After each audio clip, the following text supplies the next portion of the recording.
Hello, welcome to another episode of Locked In. My name is Megan Holden, And I'm Sam Rodriguez. and here we're covering the latest and hottest news of the NFL, NBA, and the Creating Young Minds Undiscovered League. For those who don't know, the Creating Young Minds Undiscovered League is the first replica of European basketball development and training in the USA. So today we're going to start off. You might notice some different backgrounds from me and Sam. Don't mind me. We're working on the floors here.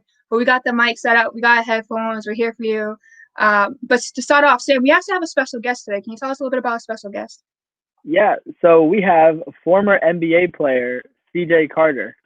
Mm-hmm. We're very excited to have this man on the show. We're going to talk about his journey in the NBA, do a little quick Q&A. You have to. You play in the NBA, you got to ask something. But in the Knicks organization of all, and then also he's also plays for Creating Young Minds Undiscovered League pro team right now. Yeah. For the topics we're going to be debating today is going to be that we're going to give our recap and thoughts on the NFL Wildcard playoff games, and also the impact of what we think is going to happen forward. And then we're also going to be talking about some of the things we're buying and selling so far for the early season for the NBA. And then we're also, like we mentioned, we're going to interview our guests. But to start off, we'll do a Creating Young Minds Undiscovered League weekly recap. There was a couple games this week, couple good games. First, the Undiscovered team versus EA Hoop. Undiscovered team took the win. Can you tell me some of the stats for that game? Yeah, so Undiscovered, you have am I going out? You're like kind of like in and out. You there? Hello. All right, we lost Megan for a second. So I'm going to just keep it going. We had Undiscovered team defeating EA Hoops 87-42. Damian Durham, he's the main star of the show. He had 33 points, 5 rebounds, and 4 assists. He shows out every week. We can never doubt him on that. Jarrett Henderson, new nickname Jetpack J, had 10 points, 11 rebounds, 4 assists, 2 steals, and 2 blocks. He's always there. He's always the main person. He's doing well. He's always the energy guy, and it's really great to see him out there. We also had Balza Bozovic. He had 18 points, 13 rebounds. He also plays for the TBL Leopards alongside everyone else. And then for EA Hoops, Keith Smith, prep school, 10 points. We've seen him play week after week. He's showing out. And then you had the Creating Young Minds League team versus the pros. So Creating Young Minds team, they just put in a new team in this league. They had Damian Durham played again for them. He had 32.6 rebounds, so back-to-back 30-point games. Mike Lenore, the NBA draft prospect we had in our show a couple weeks ago, he had all right, 1 second. We will be right back. Megan just texted me. We're seeing what's going on with her connection. Oh, wait. I think we got her here. Sorry about that. We got you? A little bit of connection issues, but tell me what I missed. All right, so I just recapped the Undiscovered team game versus EA Hoops. Damian Durham, a 33-point game. Jarrett Henderson showing out per usual, scoring everywhere. And then Balza Bozovic having 18 points, 13 rebounds. And we were moving on to the Creating Young Minds team versus the pros, the new team they just put in this league. You had Damian Durham with another 30-point game back-to-back, which is ridiculous in my opinion. You had Mike Lenore, the NBA draft prospect we had on our show. He had 14 points, 13 assists.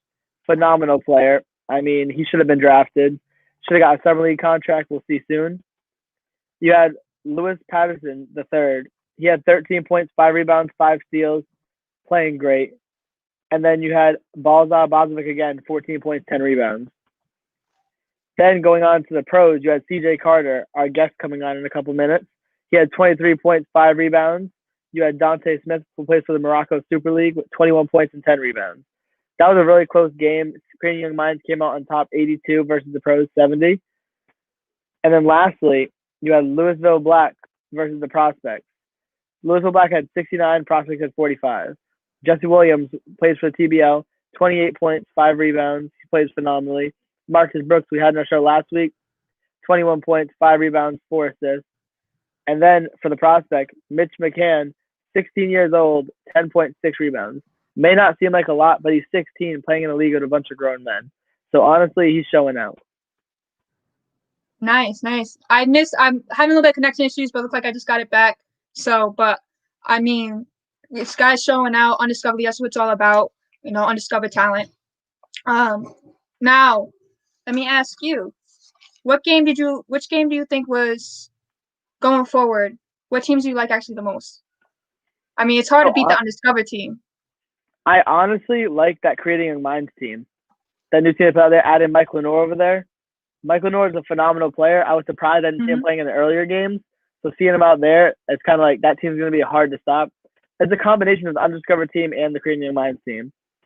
So I'd like to see maybe like Creating Young Minds get a couple of new players and have them two battle it out. I think that'd be one of the best games. And again, the pros, I mean, they're all pros. So it's honestly great competition in that league. And then EA Hoops, even though they lose a lot, they're young talent. They're all like 16, 17, 18. They're coming up. So better watch out for that. There are great teams in this league. You good, Megan? Is it the Wi-Fi? It's probably the Wi-Fi. And Brett, we're gonna get to that Browns Steelers game in a second. Don't worry about that. It's in and out here, so just let me know if you can't hear me, if it skips. Can you hear me? I can hear you. Okay. Just because I'm coming in and out a little bit. But we're gonna get right into this. We're gonna go right to our. I know people are already asking about the wild card games. So real quick, Brett, how do you watch the undiscovered team? So we actually have the link in our bio to watch the games. I mean, you guys should check it out. We can put it again in at the end of this episode.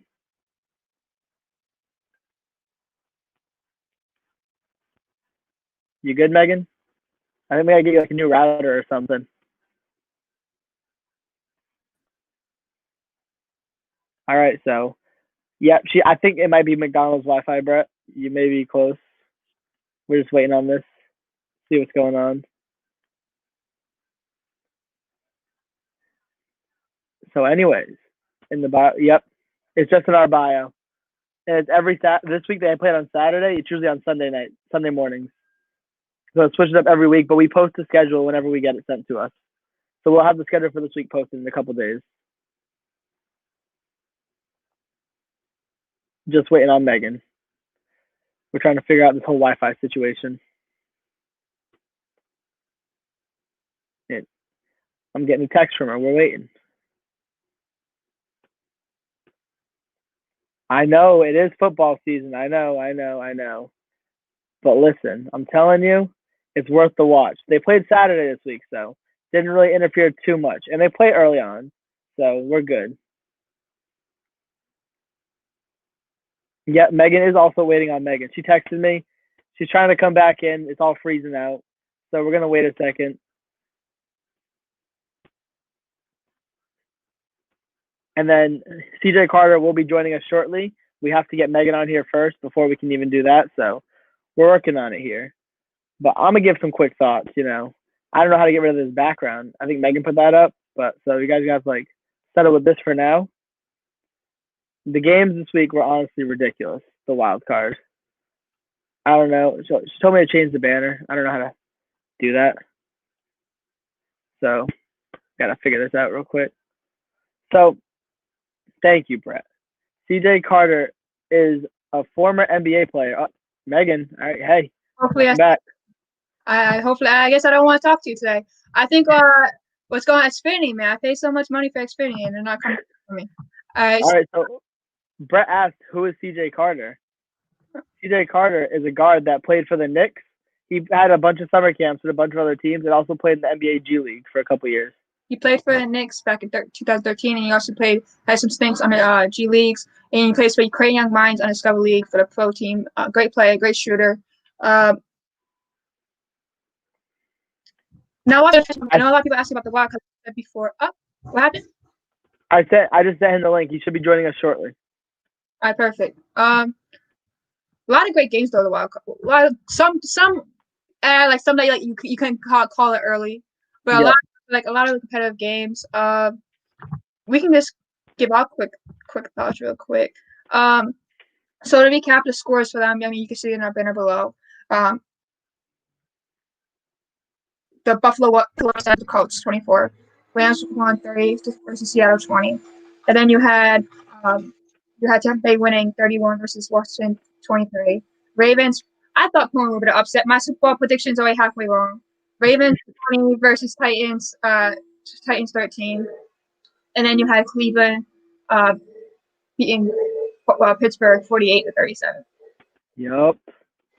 So there's a lot to talk about. Before we get to that, it's gonna be interesting to get a professional athlete onto these games. Thoughts on this game. But before we get started, let's give our takes. What's your thoughts on the Buffalo versus Colts game? So I knew Josh Allen had it in him. You've been doubting my man. He showed out. I had him in a DraftKings league. He won me $50. You know, he played great. That whole team played phenomenally. I was honestly scared at the end. The Colts were coming back, but I knew the Bills had it in them. This is the first legit Bills team I've seen in a while, and I feel like they honestly have a chance to make that push to get a Super Bowl run. How do you feel about how the Colts played? Do you think it's time for Rivers to retire? Oh yeah, it's time for him to retire. I mean, he played good, but I mean, you need something else. They have a lot of young talent in that team. Jonathan Taylor's phenomenal. I mean, you got to give him like some help. Philip Rivers needs like step back, maybe be a mentor role to a new QB. I can see that happening, but he shouldn't be starting for that team right now. You're muted. I don't know if he's open for that role. I think it's either come back and start for the Colts or retire, which we talked about last show, what we think is going to happen there. I got to start off by talking about my thoughts. I was wrong about Josh Allen. All right. Oh, wait. Before I get into that, our guest joined us. Our guest is saving me from the embarrassment a little bit. All right. Welcome to our show. Can you tell us a little bit about first before we get that, tell us a little bit about our guest, Mr. C. All right. So CJ Carter is a professional basketball player. He plays in the Creating Young Minds Undiscovered League right now. He's a former Knick and Texas Legends NBA G Leaguer. Perfect. How you doing today, CJ? So welcome on the show, CJ Carter. Hey, Carter, we can't see your great face. Got to fix this thing. Yeah, lift the camera up a little bit. Absolutely. You good? How you doing today? Doing well. A little tired. Got a good workout in this morning, so. But that's obviously, it's not a bad thing. You know what I mean? So here we are. How you guys doing? We're doing good. I heard you're a gym rat. We're gonna ask about that later, but we heard you're in the gym a lot. But we're talking about the NFL Wildcard playoff games. We start off with Buffalo versus Colts. I was gonna admit when I was wrong, but feel free if you want to pitch in first. I mean, so how'd you feel about the Buffalo versus Colts game? I mean, I kind of thought the Bills look really good. So, I'm thinking outside of beating the Chiefs, they're probably the team to beat in the AFC. So, they look really good. If there wasn't such thing as Patrick Mahomes, I'd really be big on their quarterback. So, you know what I mean? I really like the Bills. They're tough. Okay. Do you think it's Philip Rivers last year? It might be. Yeah. Yeah. It's like he can make certain throws, but it's just like that day-to-day grind of being a quarterback in the NFL. I just don't know how much of that he can continue to take. You know what I mean? That's what it seems like. 39, he's pushing 40 now, so we'll see. Yeah. So now back to me admitting I'm wrong. You're wrong. So I gotta say, all right, so I was not a Josh Allen believer. And warranted, Josh Allen first year was historically bad. Second year, he was still bad. When he started going hot this first beginning of the season, I didn't buy the hype. I was like, maybe it's the teams he's facing. Let's see. He came down to earth middle of the season. And towards the end of the season, I said, let's see what happens in the playoffs when he came back up. But I got to say, I was wrong about Josh Allen. He's not going to limit this Buffalo team. He is one of the best young quarterbacks in the NFL. I would put him third. Keep it going. I put him third in relax. In the AFC behind Mahomes and Watson as far as like upcoming QBs. My biggest thing about him, I always said that his decisions improved greatly this year. But the only thing with him, I was like the long ball accuracy, just because he has strong arm, but that long ball accuracy was an issue. And also, can he handle the pressure of big games? Versus Kansas City and Titans, he struggled a little bit, but he shut me up later in this year, and especially now versus this game. And I gotta say, I gotta admit, I'm a Josh Allen believer now. Okay, I'm a fan now. He went off, and then Buffalo, if they get that defense back to what it was last year, they're a very scary team. But back on this game, Buffalo versus Colts. I just think the Colts hurt themselves, right? They missed a field goal, missed a 2-point conversion when they could have went for one. And they offsides call that led to a touchdown that it was fourth and short. It was jumped offsides. The Bills, for the most part, besides one when Josh Allen got sacked, lost the ball for a fumble. Besides that, they were doing all the right things. It was a defense. The defense locked down Henry. Not Henry. I'm thinking about another game. The defense locked down the Indianapolis Colts for first part of the game. But I didn't think I thought the Colts defense would be a lot better considering coming in the game. They only got 2 sacks. But like I said, I think that Buffalo did good under the pressure. They show they're a very serious competitor in this league. And Josh Allen, I was wrong about Josh Allen. The Colts, I think it might be time for Philip Rivers to retire. He didn't look like he had enough in it to win that game. And considering how many times he's not able to get to the next step, does he just feel defeated? We'll see what Indianapolis Colts do. The defense is there, but offensively, I don't think they're there. Now get next Rams 30 versus Seattle 20 points. How do you feel about this game, Sam? If you want to start off. So that Rams defense is serious. Aaron Donald on that line, it's crazy how no one can stop that man. No one. You can put 4 guys on him, and he's finding a way through to hit that quarterback. And Jalen Ramsey showed he can lock down top wide receivers. He locked down DK Metcalf for the time he covered him. I mean, that Rams team, they looked pretty good. And they didn't have a quarterback, really. Their backup got hurt, and Jared Goff came in fresh out of surgery. I mean, I feel like defense wins championships, and that defense, I feel like, can do it as long as that offense gives something. We saw the Super Bowl against the Patriots. That offense just needs to give that little help. The defense is set, and they played really good, especially against Russell Wilson and all them. But I think Russell Wilson needs some more help over there. Something's going wrong over there. They have a good team, but the pieces don't fit. They don't fit. I'm going to tell you what's wrong with Seattle. Okay, so Rams have and I don't trust Jared Goff. I think all the credit is to the Rams defense. I mean, the Seattle secondary can't really stop anybody. Cam Akers, though, we talking about the secondary. Cam Akers even went off 131 yards, a touchdown. That was his only second plus 100 yards of the season. The first one came to New England a couple games ago. But this defense, even when they lost Aaron Donald in the third quarter, was still locked down. Still got a lot of pressure on Russell Wilson. The cornerbacks locked down DK Metcalf and Tyler Lockett. Outside of that, Russell Wilson didn't really have much places to go. And Williams, the cornerback Williams, he's like a little bit of kryptonite to Russell Wilson. That was his 3rd interception of Russell Wilson in the game. But yeah, in Seattle just couldn't convert on 3rd down, 2-14. I just gotta ask real quick: is Pete Carroll's job on the line? Because this team has been they were hot in the beginning when they first got started, but now they keep it short. But it's like hard because they keep making the playoffs. Is it even fair to ask if his job is on the line? But I mean, you got one of the best QBs in the NFL on your team, and you seem like you're just wasting his years right now. So what do you guys think? Is Pete Carroll's job on the line? That's the question I'll leave you guys. I don't buy the hype for the Rams. I don't trust Goff. I think the defense is great, but versus Green Bay, they're gonna have to put up points. And I think Coop is hurt. Alexander's gonna be on Woods. I don't trust Goff to make he didn't really come up this game either. Akers is not reliable. He's not going to get those 100 points each game. And Packers have a little bit better defense, a lot better defense than Seattle. A little bit better run defense than they had early in the year.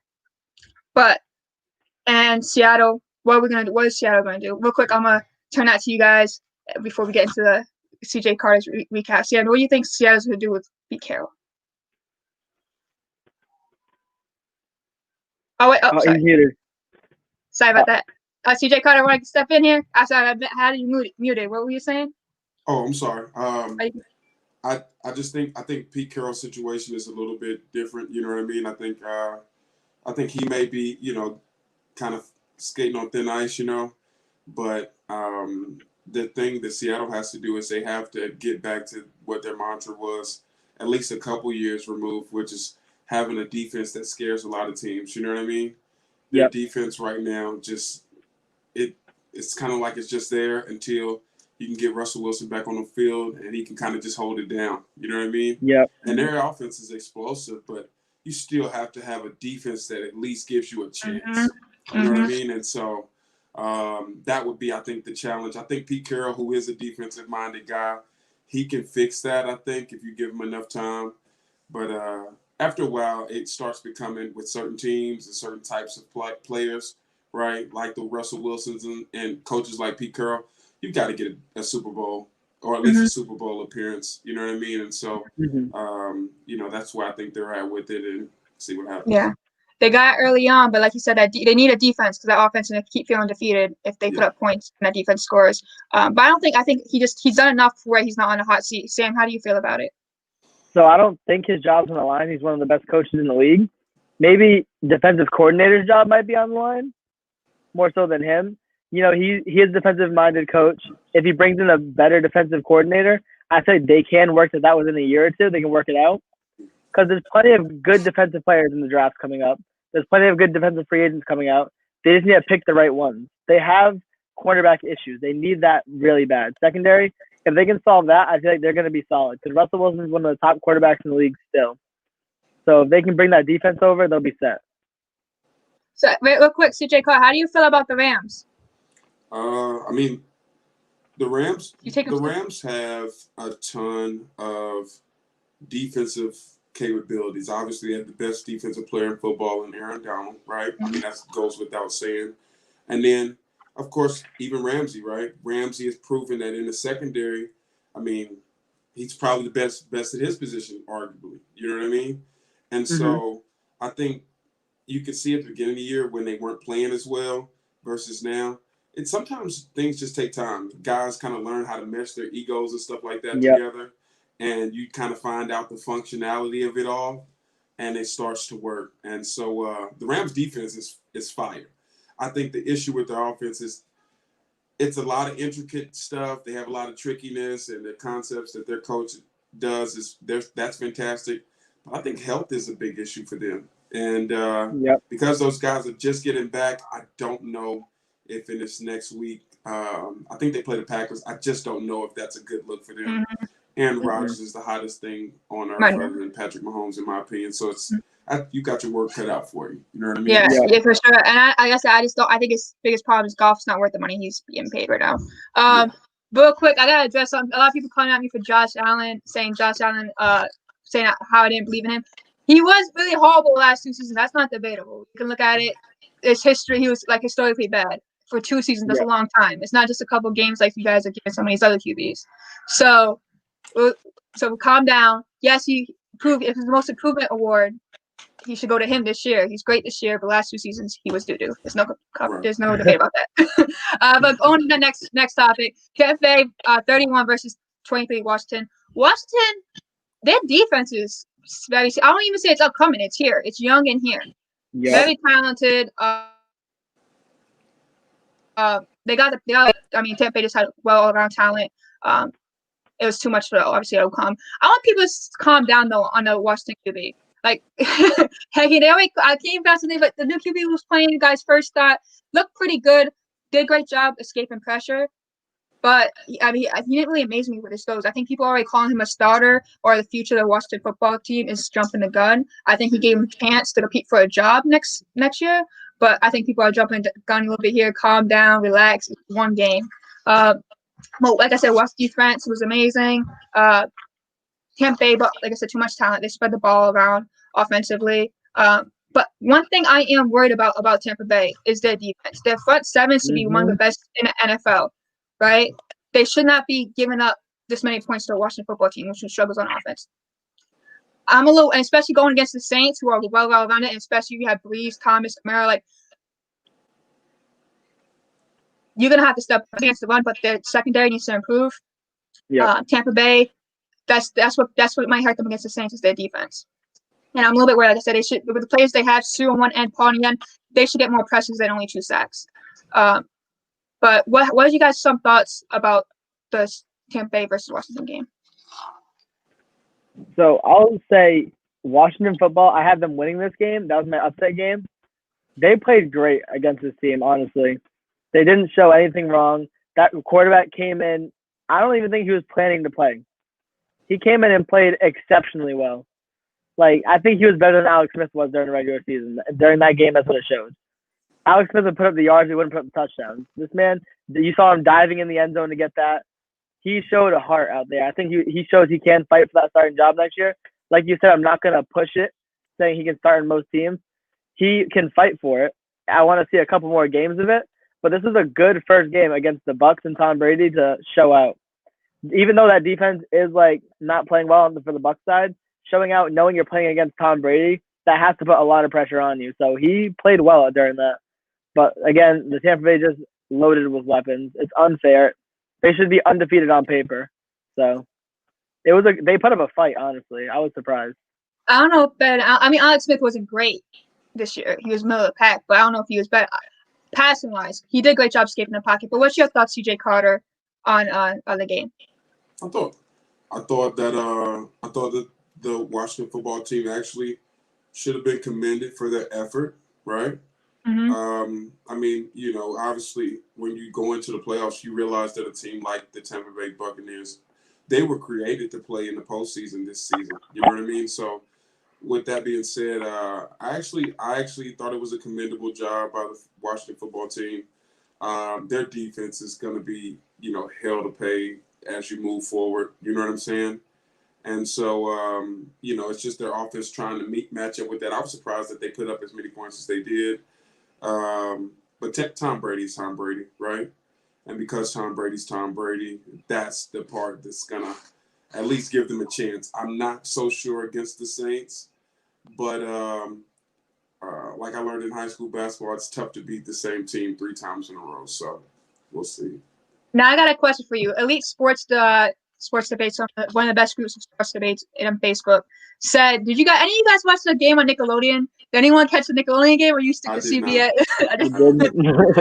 I gotta say I missed it, but I know an F-bomb slipped, so I'm wondering how they handle that.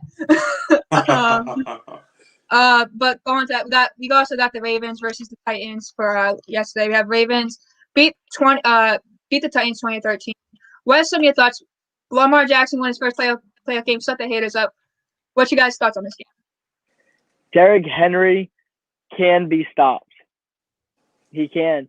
I had him. So at my DraftKings, I was picking him over Alvin Kamara, and I was like, wait, he's playing the Ravens defense. Let me take a second real quick. And I was right. That Ravens defense shut him up. He had nothing going on. He's the best running back in the league this whole season, 2,000 yards, but he got stopped. He had nothing going for him at all. That team, they really didn't have much going. The Ravens defense showed out. They played very well. Lamar struggled in the first quarter, second quarter, but towards the end, he was showing that he can be a playoff winning quarterback. It's just he needs to get more accurate with his throws. We saw he got flustered in the pocket sometimes, throwing that one interception. It looked like a lazy pass, really. So if he can develop that passing game, he is arguably one of the best quarterbacks in the league, both ways. He's better than Michael Vick running right now. Michael Vick was one of the best rushers in all time, quarterback. So put that passing game in there, he's going to be unstoppable because he has some weapons. Marquise Brown showed he can be that guy. He stepped up to the plate yesterday. Well, it was just a good game overall, I thought. It was like defensive battle-wise. Well, what I was going to say was, they got a lot of pressure on Lamar. Lamar was sacked 5 times. They got a lot of pressure on him. But I knew Marquise Brown was going to go off because Tennessee is a big, strong physical team, but they're not as fast. And I knew Malcolm Butler wouldn't be able to handle Marquise Brown. But I would say, and Lamar, obviously, like I said, they didn't play the physical, try to out physical the Titans, right? But they beat them with speed, and Lamar Jackson did that with his legs. And then they also, I like how, like you mentioned with Henry went off on him early this season.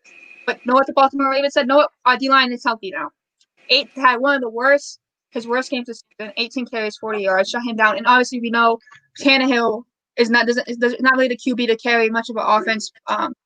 You know, he needs Henry to have a good game, and Henry didn't come through, so the offense kind of fell apart. But yeah, like I said, I had Titans as my sleeper. But Ravens, they showed, especially second half of the season, their defense kept stepping up. And their offense, they find ways. They're trying to find ways, whether it's Lamar coming back in the second halves and showing out. But it's starting to try to find ways to win. Can they keep it up? They play the Bills next game. That's going to be a very interesting game. I'm going to get to that. Mm-hmm. But, Jay Carter, what's your thoughts on this game? I thought the Titans were my favorite in this situation initially, right? Just because of how unstoppable Derrick Henry has been. And obviously the Ravens throughout the year have played in peaks and valleys, right? They play really well sometimes. That looks like a team that can compete for a Super Bowl. And then sometimes they kind of look like they've taken a step back and regressed. You know what I mean?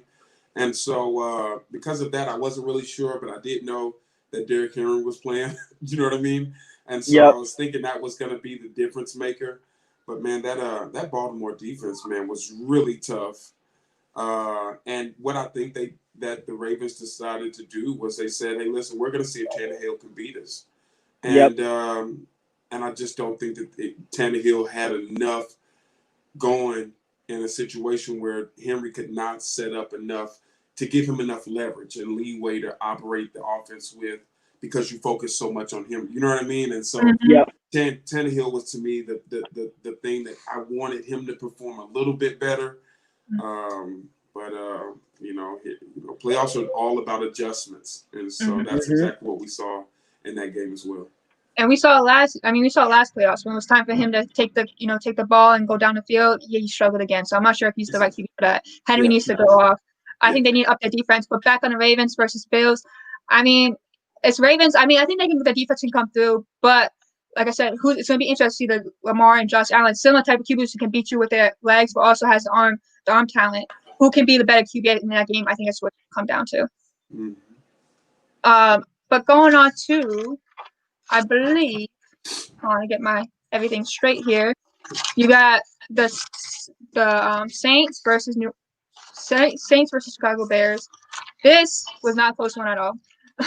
21 versus 9. Tell me some of your thoughts. I see Sam already ready to go.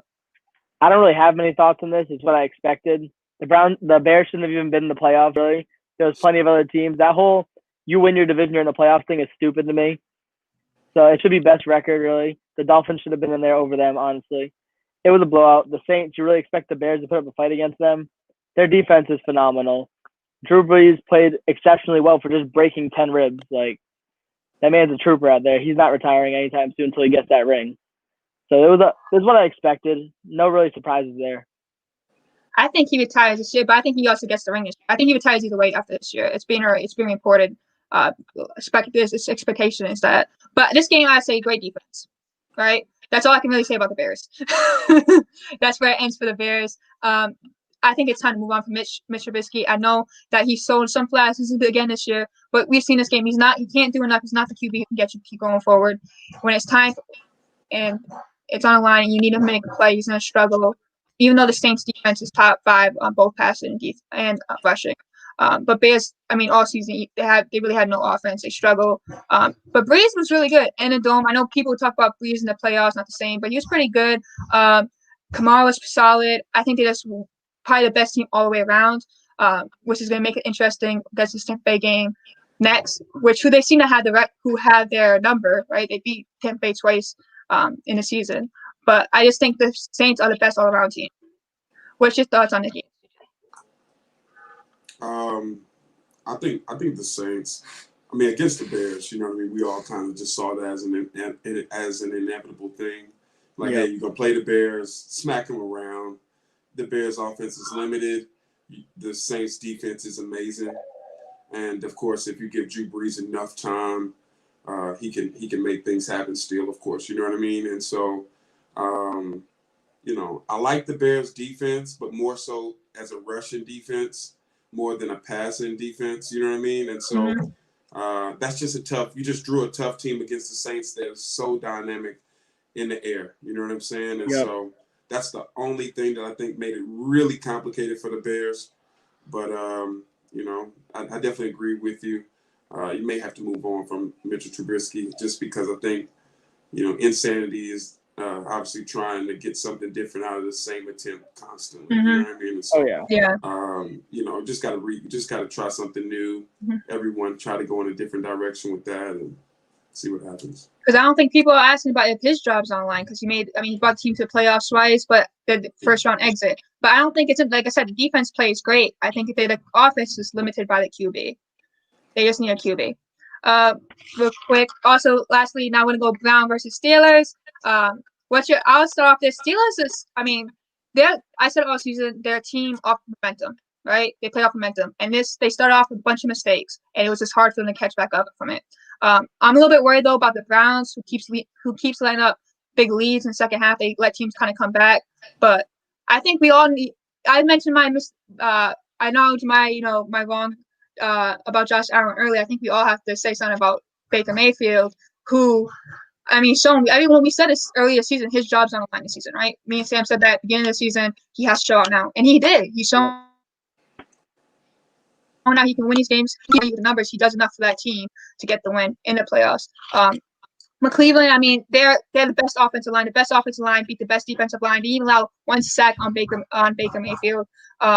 Without their coach, without their best cornerback in Denzel Ward, I think the Steelers just beat themselves up. The Steelers beat themselves up, and they couldn't come back from it. And Cleveland took advantage of opportunities when they should have. So that's why I think the Steelers. People mentioned Mike Tomlin. I'm not sure. I think Mike Tomlin, he hasn't had a losing season, but I think they need to change that. I think it starts with Big Ben. I think it's time for Big Ben to retire. He's threw a lot of passes, but he also had 4 touchdowns and 4 interceptions. Last 5 games of the season, he was not great. The rest of the season, he was middle of the pack. I think it's just time for him to retire. What are your guys' thoughts on this game? Yeah, they had an easy schedule all season, the Steelers, really. They played the Ravens, yes, but they really didn't do well. I think Big Ben might have another year in him left. Yeah, he threw the 4 picks, but he had 500 yards and 4 touchdowns. I mean, he's showing he's still capable of doing it. It's just a matter of, is his mindset still there, his football mindset? They did play. The Browns are a phenomenal team right now. People are sleeping on them. People thought they were a bust. They're playing great. Baker Mayfield's playing great. They have 2 great running backs, Nick Chubb and Kareem Hunt. And that defense is playing phenomenal. Like, they're playing great. Last night, they didn't. 4 picks, yes. They had 4 touchdowns, but 4 interceptions still against one of the best teams in the league. I mean, the Steelers really aren't what everyone thought they were. I really didn't think they would be. But I'm just happy the Browns are finally making that push. They've been building these pieces up for so long, and they're finally, like, making it happen. I'm rooting for them, man. I'm rooting for them just because the fans have been waiting so long. I still think the Saints are going to win the Super Bowl, but I want them to manually upset the Chiefs. How much of a story that would be? I mean, we seen after they won, everyone was playing that song in the locker room, and they were like, "Yeah, we're the Browns. The Browns will be the Browns." And they showed this season. I mean, that's why I asked Stefanski. I think it's the coach of the year. Just how you turn around that culture, turn around this gave them my identity, right? Did what they did with the game. Defense. I think that's why I gave him coach of the year. But CJ Carr, I'm interested to hear your thoughts. What are your thoughts on this game? I thought that the Steelers. First off, the Steelers. It was a little bit disappointing, right? I mean, you start off. I think it was 11-0, maybe. Mm-hmm. And you're like, okay, Ben is back, and it just seemed like everything was clicking, and then I think as the competition got a little bit tougher, they just began to kind of, it's like the rug got pulled from under them, man, and they just couldn't gain any ground and find some momentum and a rhythm, you know what I mean, to get things going back in a positive direction. And so I thought it was a tough loss for the Steelers. Their run game's it doesn't exist at all. I mean, Ben had a pretty good game as far as, his numbers. I think he threw for like 500 yards or something like that. But obviously started the game off with a couple turnovers that just you couldn't bounce back from, Mm-hmm. And that hurt those guys. And then, of course, you got to tip your hat off to Baker Mayfield and the Browns. I mean, they didn't even have a head coach technically because of all the stuff that was going on. It's just they played through a lot of adversity. I think that team's actually really, really they're going to be really competitive. Oh, yeah. Mm-hmm. I agree. But now going to NFL to NBA. NBA season started, 10 games, and a lot of some things unexpected this season. I mean, the Knicks are up there, the Magic are up there, the Toronto's not looking good. Bucks middle of the pack, Nets starting to struggle a bit, but giving KD's out. So, what are you buying and what are you selling so far this NBA season? Professor, I want to get you to start off. CJ Carter, what are you buying? What are you selling so far this NBA season? I think you said something that I know I'm selling for sure, and that's obviously the Toronto Raptors. Okay. They're not doing well. I've got some buddies over there still playing there, so I'm not going to say too much, obviously. But I mean, you've got, But I think that losing Serge hurt a lot. Losing Marc Gasol also hurts, and I don't know if. I think you need Siakam to take another step. Like, he's got to elevate his game to another level for them to be successful still. And I think he's still playing at the same level he did when Kawhi was there, if that makes any sense. And so, I'd have to sell the Raptors for sure. If I was to buy something, it would probably be the shocking teams in the league, like the Atlantas, the Knicks. Orlando's playing really well when you think about it. Of course, Phoenix, we're surprised to see Phoenix kind of stand out the way they're standing out. And so it's more so the surprising teams, you know what I mean, and how they're playing. Because the turnaround for a lot of teams that were doing really well, their turnaround process was, you still had a decent rhythm, right? Yep. But those guys that hadn't been playing since everything started with, the pandemic and everything like that, I think for you to have that much time off and these teams to be playing well, like the Knicks, you know what I mean, or like the Hawks, and I think it's impressive, and it's just something you can say it's a good thing about guys being professional, being able to elevate their game to the next level, of course, and I'm really excited. The league is really exciting right now. Everyone's got a chance. It feels like, for the most part. I like that. You good with us, Megan? I'm back with you. I'm just up. Can you hear me? Yeah, I can hear I'm back with you. My connections is not working with me today. I have all days. But have me here. What are you buying and selling, Sam? While I fix this issue. So I'm gonna start my buy-in. I'm honestly going with the Suns right now. The Suns are playing phenomenally. I think Chris Paul is that piece they needed. He's the best floor general in the league, I'd say, one of the best true point guards in the league. And you have Devin Booker and you have DeAndre Ayton. And Miles Bridges even stepping up. I mean, they're playing great. They're 7-3. They're in second place in the West right now. I think they're going to keep it up. Chris Paul spreads the floor out more. It's not just Devin Booker or just DeAndre Ayton. Now they have him to spread the floor more. He's passing the ball. Devin Booker's playing great. They're all playing great. Their chemistry is there. I think they honestly have a chance. They're going to push the playoff run. I don't know if they can have the experience yet to make the finals, I'd say. But they have a chance to make a strong playoff push. They're a hard team to beat over there right now. And Stellan, I'm honestly gonna have to go with the Bucks right now. I'm not a big Bucks guy, and they're not playing great at all. They're 6-4 right now. Giannis MVP past 2 seasons. He's not playing good. Chris Middleton's being the main guy right now. Chris Middleton is that guy over there. He doesn't really have help. Giannis isn't doing much. And Drew Holiday is a great point guard, but I take it back. I said in the first half they were going to be great. Right now, Drew Holiday and them don't match up. They're not meshing together. Their chemistry is not there. It looks like the Clippers from last season. They have no chemistry. They have the potential. They have the stars, just no chemistry yet. And the East is showing out some good teams right now. Like a bunch of teams are showing out that we really didn't expect, like the Knicks, the Magic, Hawks. So it's going to be interesting this season right now. All right. So going back to your first thing, Brian, I agree with the Suns. They actually had a top defense in the West. Not expected, right? Because they were struggling last season on defense. But Chris Paul coming over, Bridges, you mentioned, stepping up. They have guys stepping up. Defensively, I did not expect them to be this good, but they're top of the West. But I will also say, and their offense is still pretty good, but I think it can even get better. So you mentioned, right? There's the bubble. People just come off the bubble, quick turnaround. Booker, Chris Paul. Chris Paul is shooting like under 30% from 3. That's not going to keep happening. Booker's taking the least amount of attempts he has since rookie season. That's not going to keep happening. Herbert's starting to get it going, but I think you're going to see Crowder's up a little bit inconsistent, but he's been coming out lately. So I think when guys start get their legs under them, Crowder just also played with the Heat. Who made all the way to the finals. I think when guys start get their legs under them more, we're going to even see the team take a step further. I think they do have the experience now because they're role players and also they're starting board with Chris Paul. I think they are going to make it deep in the playoffs. But like I said, I think they're well-rounded. They're deep now. They have 3 points and athleticism. They're grinding defense. I just like this team. I'm buying into them. I think they're going to be one of the best teams in the West. When I'm selling a couple things. First thing I'm selling is I don't think the NBA without no bubble is going to work. Because you got 72 games. This is not like the NFL. We mentioned the NFL is too big to the bubble, but they probably should have, but it would have been hard. But this is different because you got 72 games. Now you got people we got Jason Tatum out for 10, 14 games, right? You got most of the Celtics roster, most of the Philadelphia roster who are out. That's going to impact 10 to 15, 14 days is a couple games of the season, and that can impact seeding. You have games every couple days. You're traveling here and there.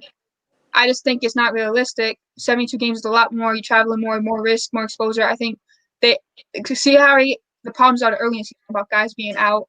No one's gonna want to watch Tremont Waters starting for a point guard.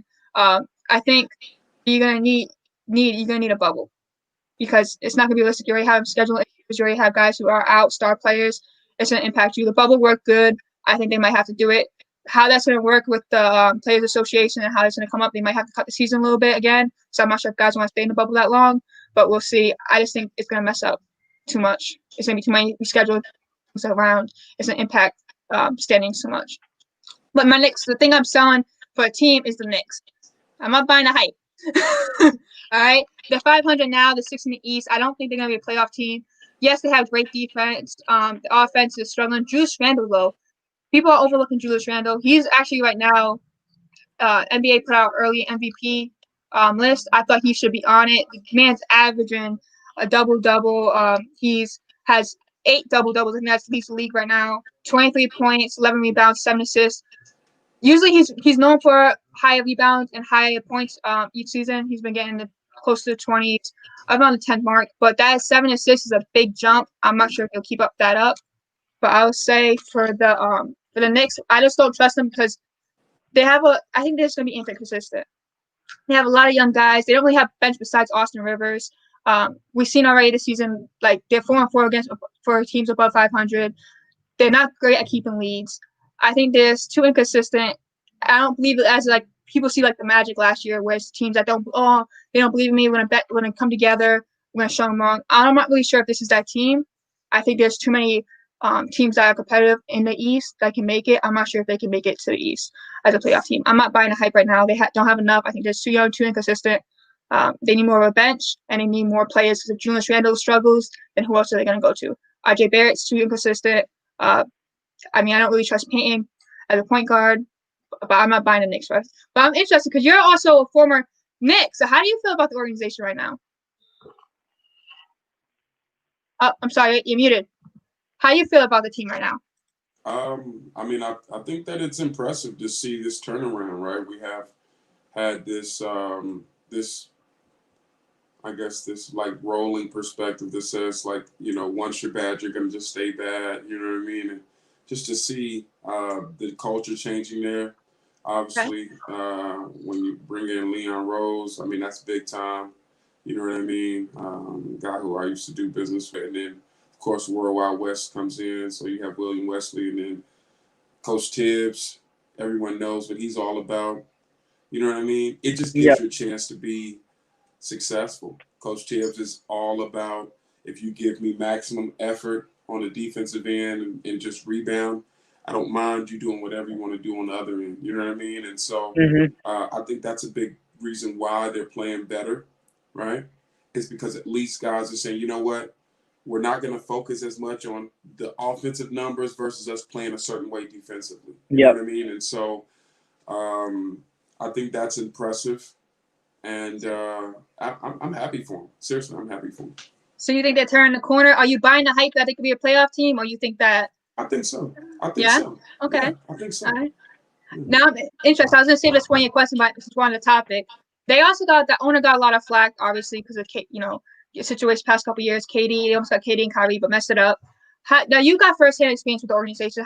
What's your thoughts on the organization, the owner? What would you tell fans? I would say that actually, Mr. Dolan he's a great guy. Of course, we learned a lot about him through, media relations and stuff like that. You know what I mean? So a lot of it can be contextualized and all of that. But he's a great guy, man. He'd do anything for you. I think it's just, when you're a team as prestigious as the Knicks are, I think you just have to remember that at all times you're being engaged by wins and losses, right? Yeah. And so the challenge is, how do you, as an owner, I'm sure in his situation, put out the best product possible, but also try to stick with what's your bottom line as an owner, as an organization. And, I think that's his challenge there. But those are really good people. and it's in the mecca of entertainment and of the entertainment world, which is New York City. I mean, Yeah. if I could even tell you what it is like to be in that space every single day, you know what I mean? It's like it's just it's mind-boggling to process it and to see that, you know, it's been so long since they've been successful, but obviously they're playing better now. I think it's just it's something you just tip your hat off to everyone because it's a really trying thing. You know what I mean? And so I'm happy for them. It's a great place to be for sure.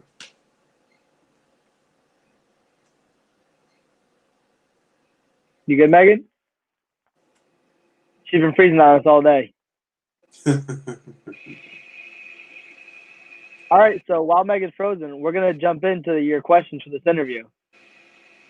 So I have one for you. When did you start playing basketball, and when did it click that you could go pro? I think I started at like 7, right? And 6 or 7. And I think the first time it hit me that it was a real thing, the opportunity was real, like really real, was I'd say probably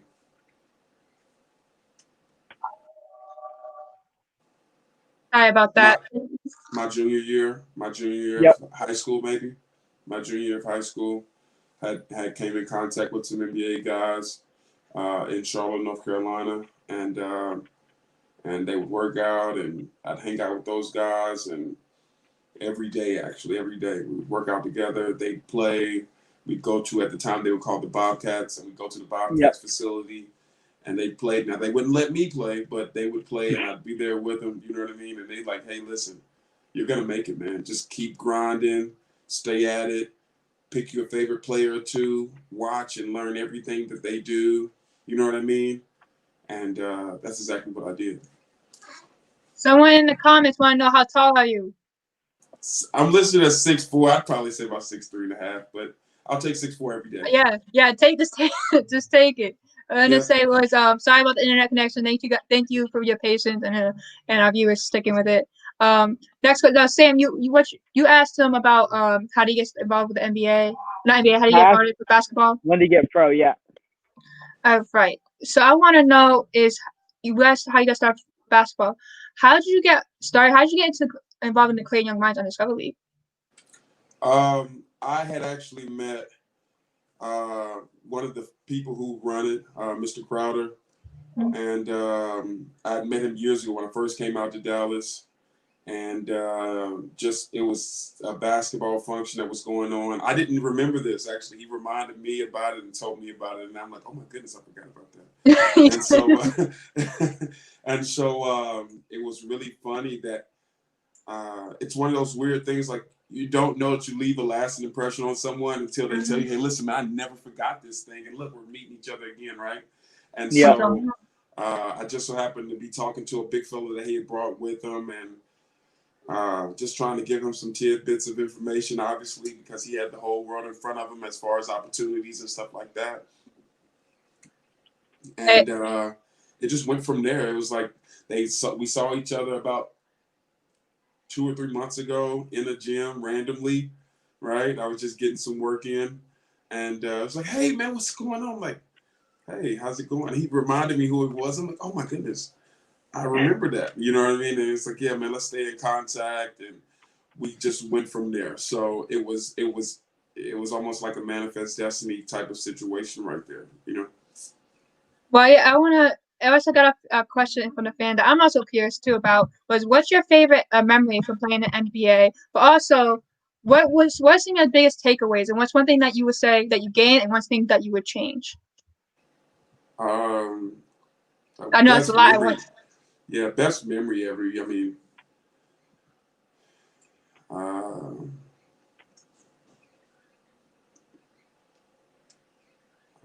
my best memory, I'm a big Vince Carter's my mentor. I guess I would say meeting Vince Carter on the other side of the floor for the first time. You know what I mean? Nice. It's like, hey, man, you know, we're going to have a little one-on-one to see who's the best Carter in the gym, you know. And don't get a dunk contest with him, though. Yeah, Vince is the guy, man. That's my guy. So That was my. I mean, it didn't have anything to do with basketball. That was my guy my whole life. You know what I mean? Yeah. So that was definitely my favorite moment ever. That first one, just like it was like I'm trying to even talk like we're talking now, and I couldn't think of words. I was more so like, Yeah. and I'm not like that at all, but it was like that then. And the other one you said, what would be your advice? You know, like what's your, or you can say advice, or would you say whatever which one you prefer, your advice, or what would be like one thing you learned? One thing you learned, or one thing you would change from your experience? Man, I learned so many things, you guys. I think one of the most important things that I learned, obviously, is that it is so important and impactful for us all as people, right?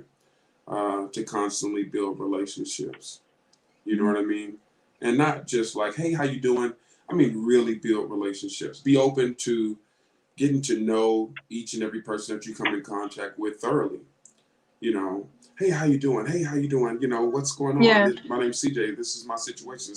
Just so that you give yourself an opportunity to build a stronger network of people that have an understanding and appreciation and a love for you, so that whenever life does whatever it does randomly, it's funny how it all seems connected. You know what I mean? And so that was probably the most valuable lesson I learned, is just how significant it is to build relationships.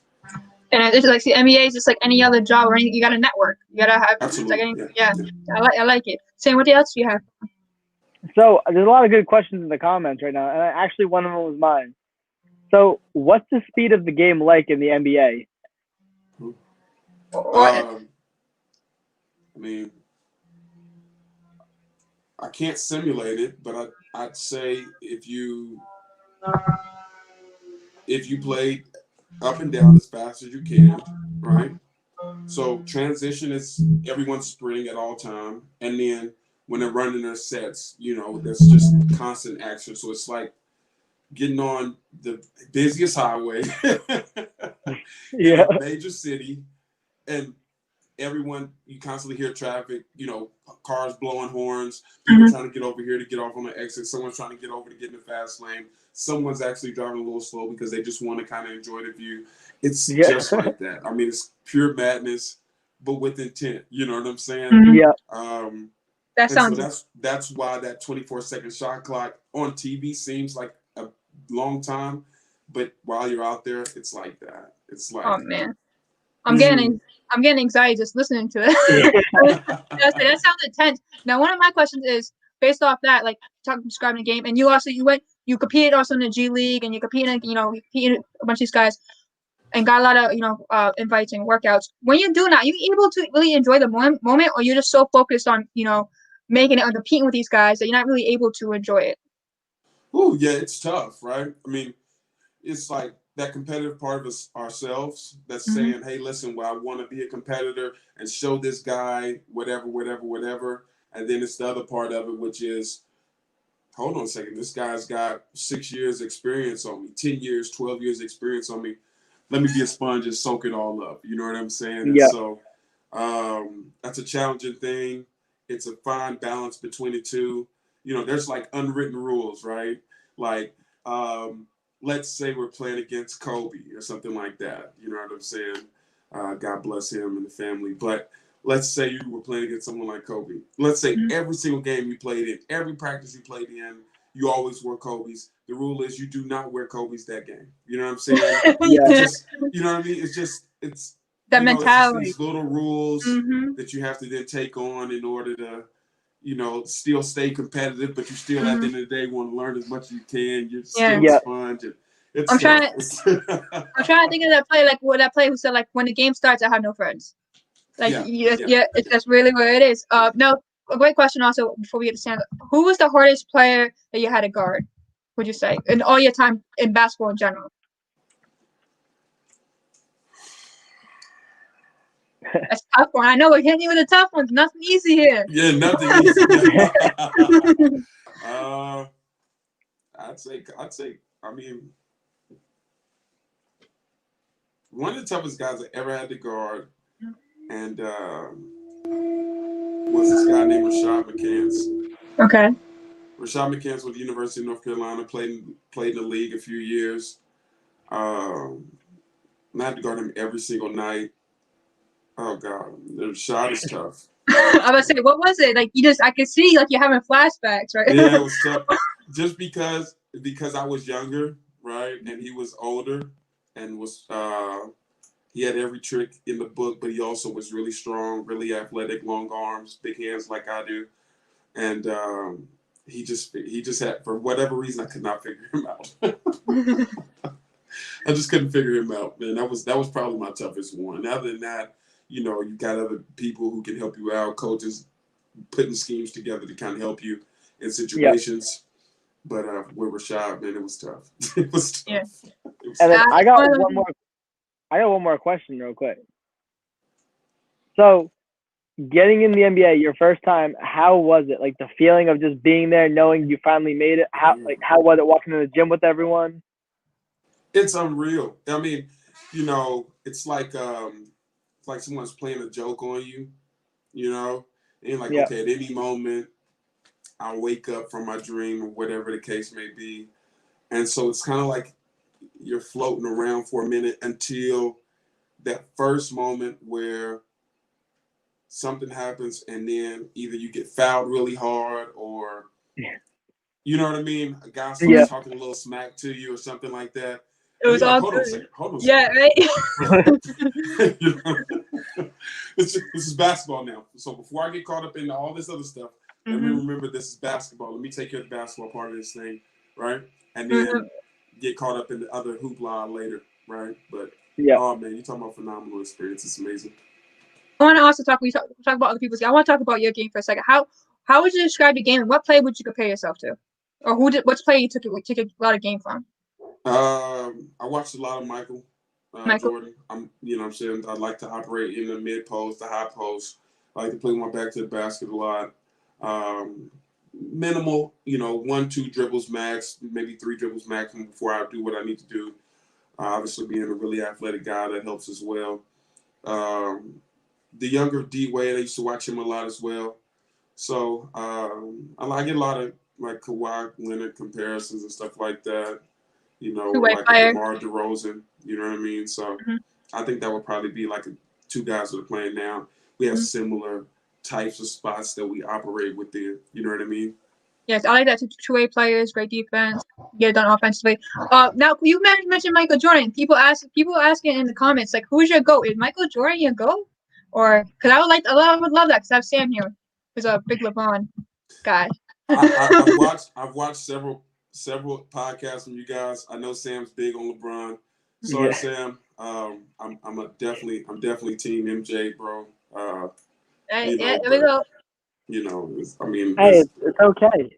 LeBron is still one of the greatest. But I mean, come on, MJ still has it. Go on forever. The debate will never end. It really won't be. I mean, people are gonna keep debating that for like years to come. It's a debate that it doesn't get old. It seems like it doesn't get old. For some people, it's kind of crazy. So, debate it every day. Now, lastly, I want to bring up. You know, you've been to the NBA, you played G League, you're integrating your minds on Summer League. What's next? What's next for you in the basketball? What do you want? What is next for you in the basketball career, or just in life in general? At this point, you know, I think the most important part for a guy like myself, I'm 11 years in now, right? Is finding out how to stay in love with the game every second of time. You know, not because I'm worried about the end or anything like that, but I just understand there's a such thing as an end, you know? Yeah. And enjoying all of these moments. And also, of course, being able to give back to the game as much as people gave back to me. And so if I can give back to the game, which is the purpose of me playing in the creating Young Minds League, which is just a chance to give back to the game and pay it forward.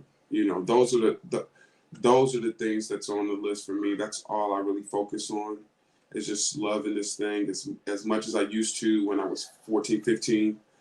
As I do now, you know what I mean? And then, of course, helping these young guys or, you know, joining things like this just to kind of spread my infectious personality's love of basketball. You know what I mean? It's a beautiful thing, and so here we are. Yeah, I love it. I love it. I read about how much basketball meant to you, especially when growing up. How much you went to it, and also just the journey you had, man. It's really amazing. I love that you playing your minds. I believe you're great on the pros. I really enjoy watching your game. But is there anything that you'd like to add that we didn't cover today? Me personally? Yeah, anything. You want to throw a plug or anything in there? I mean, shout out to you guys, obviously, and Sharon Mathis, Crowder, for sure. They're doing a phenomenal work over there at the CYM Undiscovered League. They're doing an excellent job over there. You know what I mean? My team lost. I couldn't believe that we lost on Saturday. It just was mind-boggling. I just couldn't function. But they're doing an excellent thing. I actually have been looking forward to the opportunities of being there and interacting with the guys, and it's just been a great thing. So it's great competitive basketball too. Oh, yeah. And it's really undiscovered talent. It's really people from all across the nation, all levels competing at each other. I love it. I love seeing it. Yeah. Well, thank you for joining us so much today, CJ Carter. It's been a joy having you. Anytime, guys. Anytime. We appreciate it. I want to thank our USA, especially for your patience with my internet connection. I'll be calling Xfinity after this show. Thank you guys. We'll see you next week.